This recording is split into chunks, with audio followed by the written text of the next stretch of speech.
WoW Classic is coming to an end. It's crazy to say, but this is it. The game that we fought for years and were told we didn't actually want is in its final leg. Over the past 2 years, we've gone from dying to Murlocs in Elwyn Forest and finding Mancrick's wife, to struggling through Molten Core and Greed items, all the way to clearing Naxxramas, and seeing some guilds even clear Nax in under 45 minutes.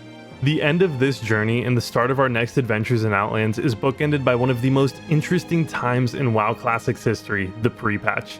Many are looking at the pre-patch as a way to achieve levels or gear faster come TBC, while for others this could be their very first experience with the game. They're excited for TBC and want to prep their character in the pre-patch. Whether you're a min-maxer, a casual, a dad who has 15 kids, 5 jobs, and can only play for 5 minutes a week, or you're brand new to the game, I want to take a moment and look at the pre-patch through a little bit of a different lens. We'll of course look at how to prep for TBC, but also how to send off this game in the best way imaginable. Let's get into it.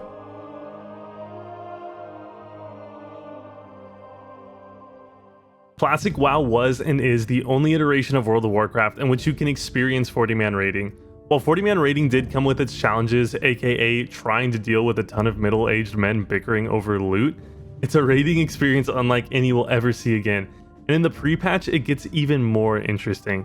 For those leveling shamans on Alliance or paladins on Horde, each faction will get their first taste of what raiding with these classes feels like. Alliance melee classes will finally be able to feel the sweet embrace of Wind Fury on their weapons, and Horde will actually be able to zug even harder with the addition of Blessing of Salvation. There will be plenty of shamans and paladins no-lifing it to get their character to max level and get them into endgame content for massive loot upgrades to help them on their quest in the Outlands. Running these raids will not only be a last hurrah before we move into TBC, but an excellent way to make money and gear your characters going into TBC. You can either show up to GDKP runs, have fun in the raid, and collect your share of the gold pot at the end, or you can run these to get some great items that are used even into TBC.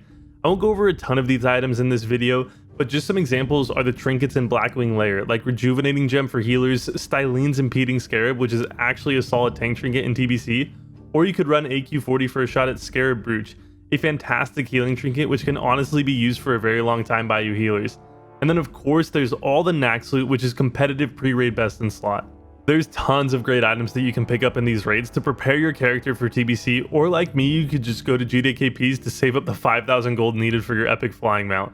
All that stuff aside, 40-man raiding will be a thing of the past here shortly, so maybe hop in some of those old raids, relive the glory days a bit, and see what raiding with shamans or paladins is like. The release of the honor system in WoW Classic was met with much anticipation. Battlegrounds were full, the battle between Tar and Mill and South Shore was in full effect. The world was alive with Alliance and Horde killing each other, really just for the sake of killing each other. While the hype for PvP in WoW Classic has died down significantly, the pre-patch will bring a final curtain call to the PvP scene. In TBC, the honor system is completely revamped. Rather than a system that is built around how much more time you can play compared to the other people on your server, every honorable kill, every battleground win or loss, everything you do that involves player versus player interaction will net you honor points, a currency that you can use to now spend on PvP gear, the rank 14 armor and weapons included. For those leveling for the first time or leveling alts, this gear can give your character a nice power boost to propel you into the Outlands and hit the ground running. Now, something that I want to clarify with this PvP gear is that I feel like people are under the impression that everyone will be running around in full rank 14 gear and weapons since it's quote-unquote easy to get. Well, yes, all you need is honor and battleground marks for this juicy gear. It's still going to take a hefty amount of time to fully kit yourself in these sets. The amount of honor you get per kill is greatly reduced in TBC, and a full set of gear plus weapons can cost you upward of 150,000 honor points plus all the marks needed to get the gear.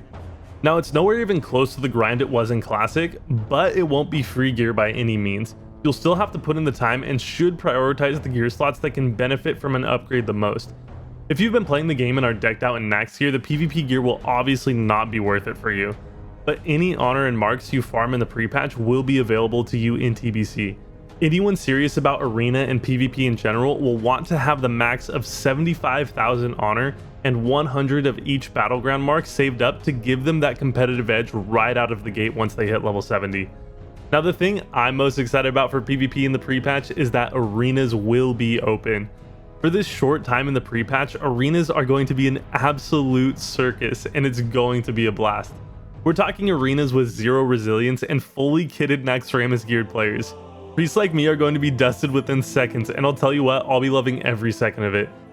These level 60 arenas will be full of interesting metas due to the lack of a resilience gear combined with the insane power level of characters in Classic right now. It's going to be something you don't want to miss. For you TBC preppers, one of the best things you can do in the pre-patch is get your professions ready. Professions are huge in TBC, and I've actually been making a series of videos about professions if you want to check those out as well. You of course can get materials ready for leveling jewel crafting or get materials for leveling up any profession for that matter, but if you're about the min-maxing, the best thing you can do is level cooldown alts. If you're a tailor come TBC, there are very strong tailoring sets that you can craft that are time gated behind cloth cooldowns. If you're wondering if the tailoring sets are worth it, I also did a video breaking down each tailoring set and when it gets replaced to see if it's worth it for every class that can use it, so you can check that out as well. Since these sets are time gated behind these cloth cooldowns, you can streamline the time it takes to make these tailoring sets by leveling an alt to give you more cooldowns. And that brings me to the reason I wanted to make this video, leveling. Yes, the pre-patch is great for TBC prep, and yes, the PvP is going to be a blast, but what the pre-patch has me most excited for is the leveling. The pre-patch will be running on the experience changes introduced in TBC, which reduces the amount of experience needed for certain levels and increases experience gained, so overall just a faster leveling experience. But for me, the experience changes aren't the most exciting thing. The launch of Classic WoW was one of the best gaming events I've ever experienced, hands down. I love Classic WoW, and leveling through Azeroth once again was a dream come true. The world was alive, people were emoting at each other while they leveled, helping a stranger kill that elite or difficult mob. It's what World of Warcraft is all about, honestly. I personally think that the leveling experience is the single best part about Classic WoW. Yes, I do think leveling is the most fun. Raids and endgame content are fun as well, but the world was really built for leveling. There are so many zones to explore, dungeons to encounter, and quests to complete. And come pre-patch, we will get the closest thing to a WoW Classic fresh server launch as we will ever get with the addition of the Draenei and Blood Elves. The excitement for TBC is palpable, you can feel it in the air, and people will be eager to level their new mains or tailoring alts or whatever it is come the pre-patch. This wonderful world of Azeroth that we've been playing on for the past 2 years will be revitalized with the addition of the Space Goats and Blood Elves, with players old and new alike progressing through the leveling content once again. I can't think of a better send-off for this incredible game, ending it how we started by going on this leveling journey. This could realistically be the last time you run some of these dungeons in a leveling environment that the pre-patch will bring. Now many people will be boosting, and that's totally okay, I get that. But maybe think twice before you pay that mage for that 500 Maraudon pull. Classic WoW has been beaten to shreds through min-maxing, the world buff meta, boosting, you name it. With the core of the game, the leveling experience, being completely overlooked and even getting wiped out here soon with the level 58 boost.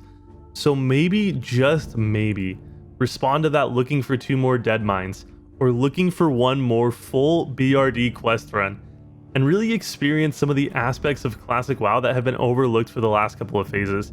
I totally understand if you just want to boost, I get that, but I personally can't think of a better way to finish my time playing Classic WoW and send off this game that we all love.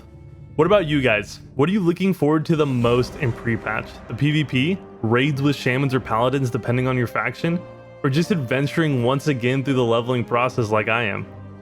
Now I know this video was a little different and wasn't as full of the guide-like information that you're used to on this channel, but I just wanted to take a second and yes, look at some of the ways that we can prep for TBC in the pre-patch, but really just talk about some of the ways that we can enjoy Classic WoW for one last time. Guys, if you enjoyed the video, hit that subscribe button. It really does help the channel out a lot.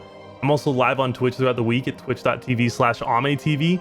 Catch the link below and drop by sometime and say hi. That's it for me today though, guys. Thanks for watching, and I'll catch you on the next one.